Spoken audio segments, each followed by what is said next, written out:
Keajaiban di hari suci Uposatha, rahasia yang tidak pernah terungkap. Kita mungkin pernah mendengar ucapan bahwa manusia tidak dapat melihat makhluk-makhluk halus, tapi makhluk halus dan dewa-dewi dapat melihat apa adanya. Hari ini kita akan mengetahui lebih jelasnya tentang kebenaran dari perkataan tersebut. Menurut hitungan hari dalam agama Buddha, yaitu dari mulai keluarnya bulan muda sampai bulan tua atau bulan purnama, banyak sekali hal-hal yang terjadi selama 1 bulan itu. Dan hal ini tidak pernah kita ketahui sebelumnya. Hal ini sangat aneh tapi nyata. Jadi marilah kita bersama-sama mempelajari apa yang sesungguhnya terjadi selama 1 bulan penuh itu. Bayangkanlah jika seandainya kita pergi ke negara Cina, di sana akan terdapat petugas, jelmaan dari makhluk halus, penjaga daerah Cina yang sebelumnya juga manusia biasa seperti kita. Tapi karena jasanya hanya sedikit, ia tidak dapat terlahir di alam surga. Ia hanya dapat terlahir sebagai Buma Dewa atau makhluk halus yang tinggalnya di bumi, sama seperti manusia biasa.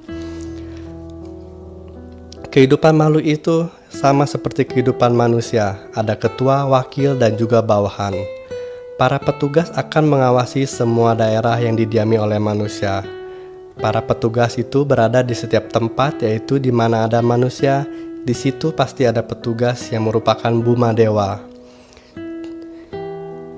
Selanjutnya, marilah kita pergi ke negara India.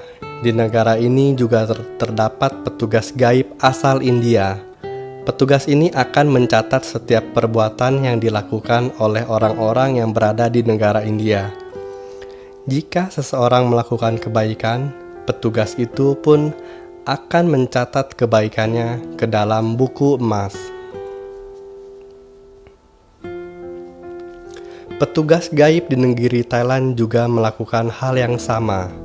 Mereka juga akan mencatat kebaikan yang dilakukan oleh orang-orang yang berada di negara Thailand ke dalam buku emas. Begitu juga dengan petugas gaib di negara barat. Mereka juga akan mencatat kebaikan yang dilakukan oleh orang-orang yang berada di negara barat ke dalam buku emas. Jadi setiap petugas di setiap negara akan melakukan hal yang sama. Sekarang marilah kita pergi ke negara Cina lagi untuk melihat bahwa setiap petugas gaib di negara Cina akan mengumpulkan setiap buku laporan kebaikan dari setiap daerah di negara Cina untuk diberikan kepada pimpinan mereka masing-masing. Tapi kita hanya mengambil contoh dari keempat daerah saja agar lebih mudah untuk dimengerti. Buku laporan kebaikan yang diberikan oleh keempat petugas itu sangat banyak jumlahnya. Tapi ketua petugas itu memiliki kekuatan supernatural untuk dapat menggabungkan semua buku laporan itu hanya menjadi 1 buku saja. Dan daftar nama-namanya pun masih lengkap di dalamnya.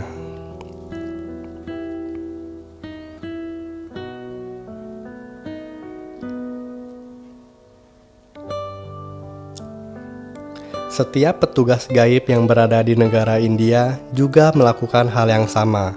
Mereka akan mengumpulkan dan menyerahkan buku laporannya kepada pimpinan mereka, dan pimpinan itu akan merubahnya menjadi 1 buku saja.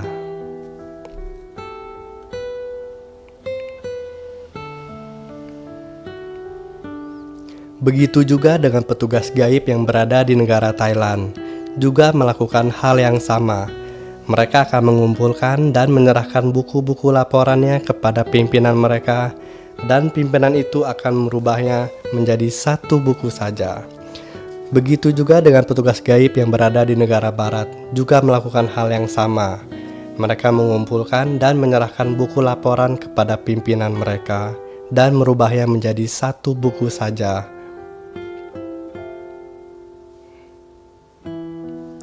Setelah itu, setiap ketua dari setiap negara akan memberikan laporannya kepada Akasata Dewa, yaitu para dewa yang berdiam di angkasa sekitar 16.000 km tingginya dari atas tanah.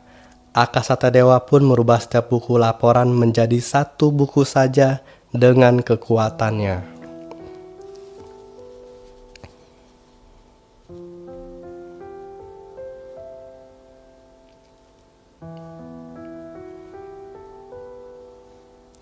Akasata Dewa dari negara India pun merubah setiap buku laporan menjadi satu buku saja dengan kekuatan supernaturalnya.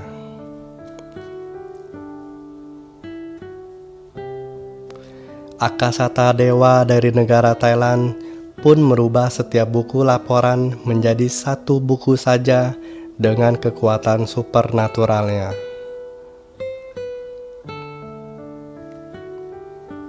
Begitu juga dengan Akasata Dewa dari negara Barat, mereka pun merubah setiap buku laporan menjadi satu buku saja dengan kekuatannya. Jadi sekarang kita akan lebih mengerti dari sebelumnya. Selain itu masih ada Akasata Dewa yang merupakan Dewa Naga. Jadi oleh sebab itu cerita tentang naga yang telah lama kita dengar bukan hayalan belaka, tapi naga memang sudah ada sejak dulu kala, masa kini dan masa depan. Jadi anggaplah bahwa kita sedang berada di daerah yang dikuasai oleh Akasata Dewa yang terdiri dari 1 Dewa Naga,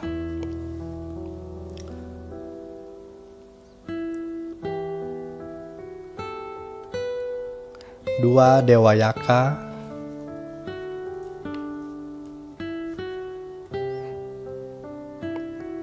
3 Dewa Garuda,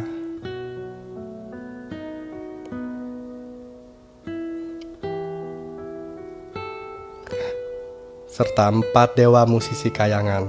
Keempat dewa ini juga akan menyerahkan buku laporannya kepada pimpinan mereka masing-masing. Jadi sekarang kita dapat menggambarkannya lebih lanjut. Akasata Dewa yang merupakan pimpinan Dewa Naga akan menyerahkan buku laporan kepada Dewa Virulapaksa. Akasata Dewa yang merupakan pimpinan Dewa Yaka pun akan menyerah buku laporannya kepada Dewa Vesuvana. Akasata Dewa yang merupakan pimpinan dari Dewa Garuda juga akan menyerahkan buku laporannya kepada Dewa Virulahaka. Dan Akasata Dewa yang memimpin dari Musisi Kayangan juga akan merubah buku laporannya kepada Dewa Datarasa. Kemudian Dewa Datarasa pun merubah semua buku laporan ini menjadi satu buku saja dengan kekuatannya. Setelah itu, Dewa Catulokapala yang bertugas untuk menjaga dan mengawasi dunia ini akan menyampaikan semua laporan untuk mempresentasikannya kepada Dewa Saka atau Dewa Indra.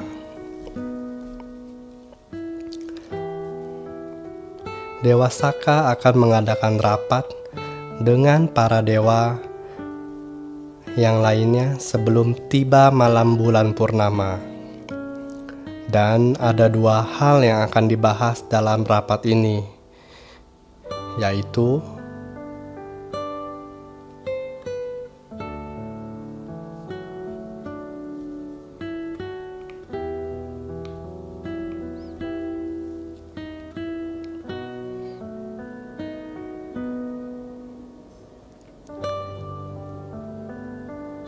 yang pertama adalah tentang surga Tavatimsa, dan yang kedua tentang laporan yang diberikan oleh Dewa Catulokapala. Setelah itu Dewa Saka memberikan nasihat kepada para dewa-dewi yang bertepatan dengan hari Uposatha di dunia. Para dewa-dewi juga mengetahui bahwa hari ini adalah hari Uposatha berdasarkan pergerakan dari matahari dan bulan. Mereka menggunakan kekuatan mata atau dibia caku untuk melihat kemunculan bulan purnama di dunia. Ketika mereka melihat bulan purnama sudah terbit, itu pertanda bahwa hari Uposatha sudah tiba. Maka segeralah diadakan pertemuan di pelataran Kayangan Sudama. Setelah itu Dewa Saka akan memberikan Dhamma Desana, yang temanya tentang tidak lalai dalam menjalankan kehidupan di alam surga ini. Pintar dalam menjalankan kehidupan dan rajin membudidayakan pikiran Sang Buddha.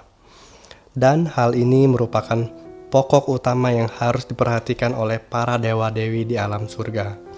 Karena kehidupan mereka sama halnya dengan kehidupan manusia di dunia ini. Setiap hari uposata, dewa-dewi yang tidak lalai akan pergi ke Cetya Culamani untuk mempersembahkan puja bakti kepada Cetyanya. Mendengarkan Dhamma Desana. Tapi jika mereka ceroboh dalam menjalani kehidupan di alam surga, sampai jasa kebaikannya sudah habis, mereka tidak berhak untuk menjadi dewa-dewi lagi.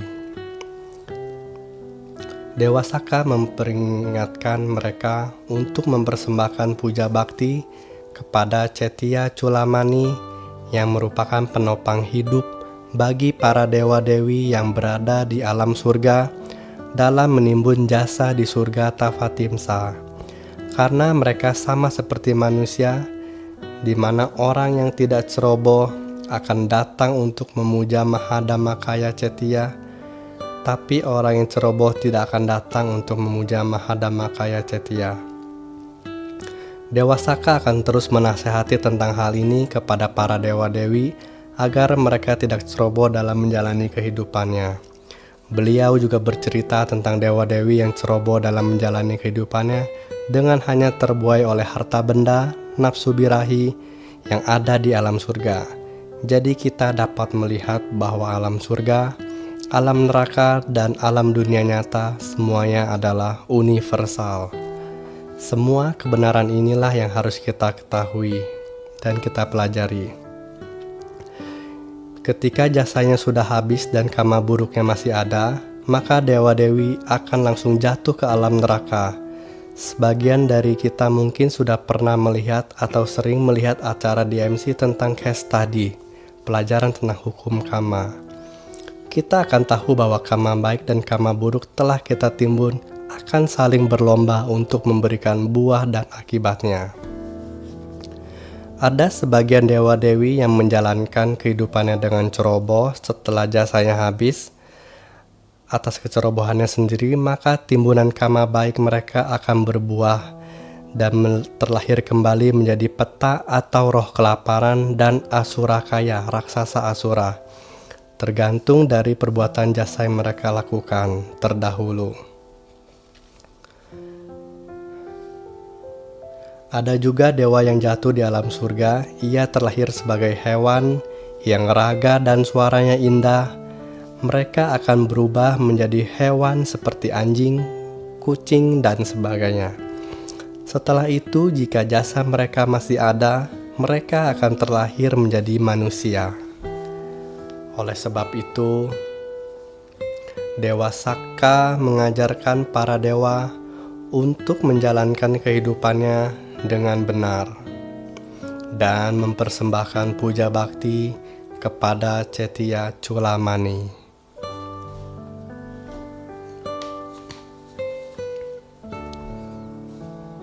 Para dewa-dewi yang tidak ceroboh dalam menjalankan kehidupannya tidak akan terlena dengan harta benda surgawi yang dimilikinya. Ia akan memberikan persembahan dan penghormatan kepada Cetya Culamani, pergi ke pelataran Khayangan Sudama untuk mendengarkan Dhamma. Setelah umurnya habis, dewa-dewi ini akan terlahir di alam surga lagi.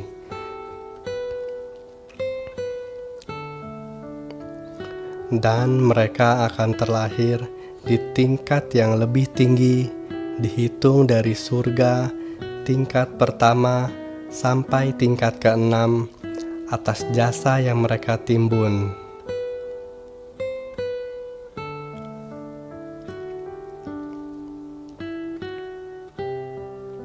Yaitu surga Catum Maharajika, surga Tavatimsa, surga Yama, surga Tusita, surga Nimanarati, dan surga Paranimitavasavati.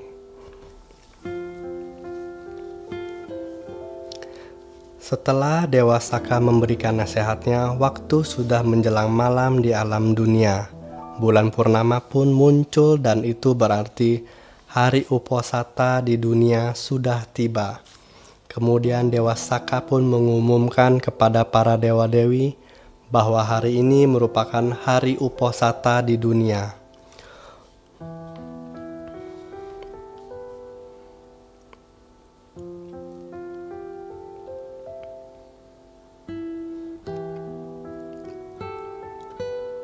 Umat manusia akan melakukan kebaikan, contohnya seperti menjaga kedua orang tuanya, berdana, menjalankan sila, serta bermeditasi. Semua kebaikan yang umat manusia lakukan pada setiap hari Uposatha, baik itu kebaikan kecil ataupun besar, Dewa Saka akan mengumumkannya di dalam pertemuan agar mereka dapat beranumodana atas jasa kebajikan yang umat manusia lakukan. Jika umat manusia melakukan sedikit kebajikan, para dewa-dewi di alam surga, Tivatamsa, akan merasa sedih dan kecewa. Beliau akan berkata dengan yang lainnya, "Oh, surga akan sepi. Neraka akan ramai karena orang-orang lengah dalam menjalankan hidup mereka."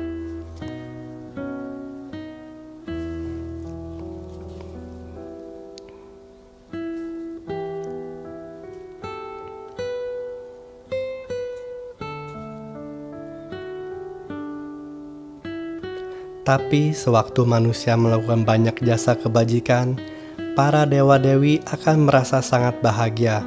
Sinar yang sangat terang pun memancar dari dalam dirinya. Dan itu berarti bahwa alam surga akan penuh, alam neraka akan menjadi kosong, dan pintu neraka pun akan ditutup.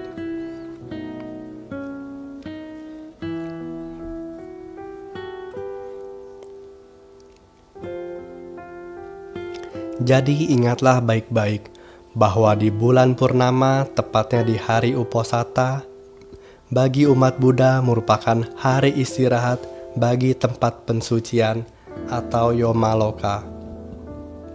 Tapi di Mahaneraka, neraka besar, tidak ada hari istirahatnya.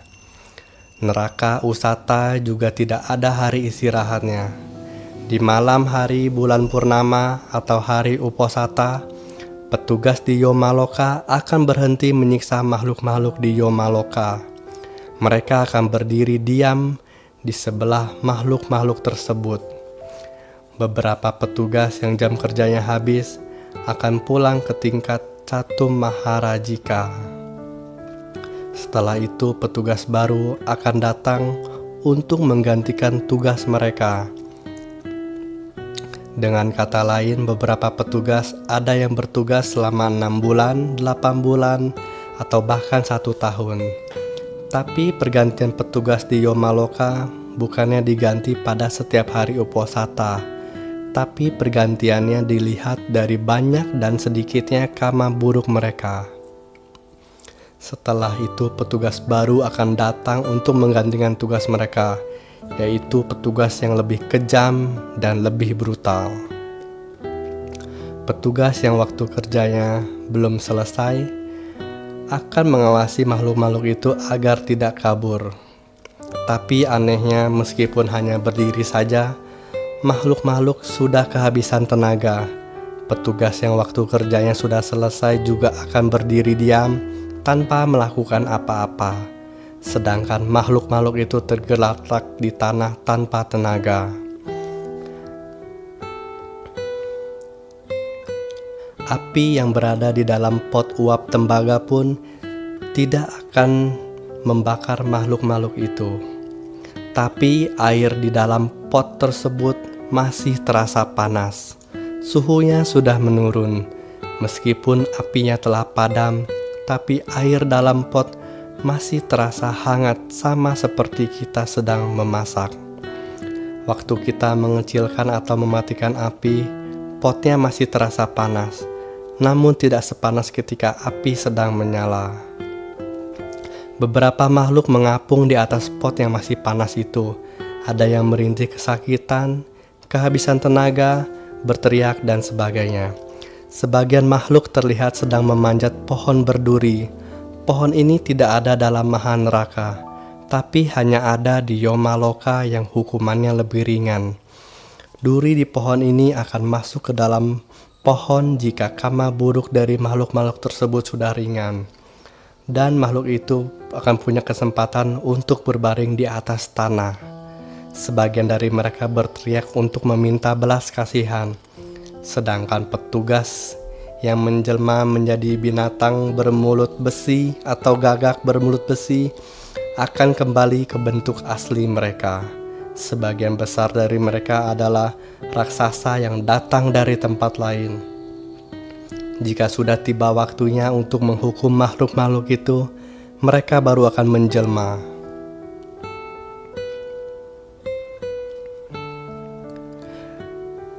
Pada hari Uposatha, para petugas di Yomaloka yang karma buruknya sudah habis akan menjadi rendah hati. Mereka akan menghibur makhluk di sana untuk bersabar dan tabah.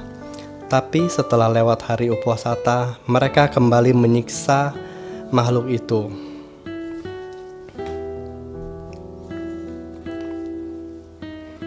Jika makhluk itu beruntung, salah satu keluarganya yang berdiam di dunia nyata akan melimpahkan jasa kepada mereka, dan mereka akan segera terlepas dari hukuman atas karma buruknya. Sekarang marilah kita melihat hakim di Yomaloka, di mana pada hari Uposatha mereka tidak akan mengadili.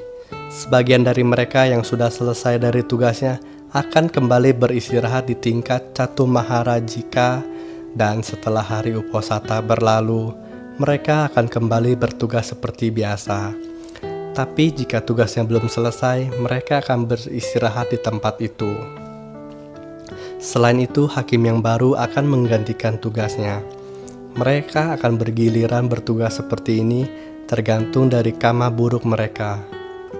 Hakim yang berada di Yomaloka ini tidak punya tanduk seperti kerbau atau tengkorak di atas kepalanya seperti yang pernah kita dengar sebelumnya. Waktu dulu kita belum tahu apa-apa tentang hal ini, tapi sekarang kita telah mengetahuinya. Mereka yang belum menyelesaikan tugasnya dapat beristirahat dan makan makanan yang didapatkan dari jasa yang mereka miliki. Petugas di Yomaloka juga melakukan hal yang sama.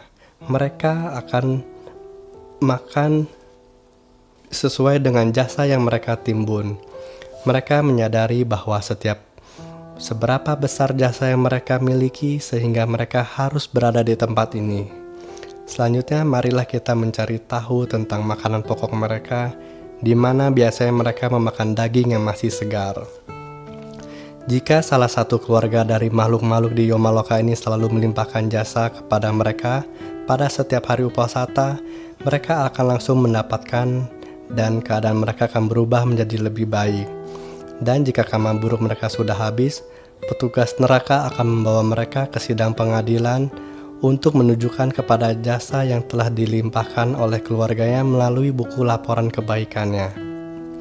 Setelah itu, hakim akan mengirimnya untuk terlahir ke dunia menurut timbunan jasanya.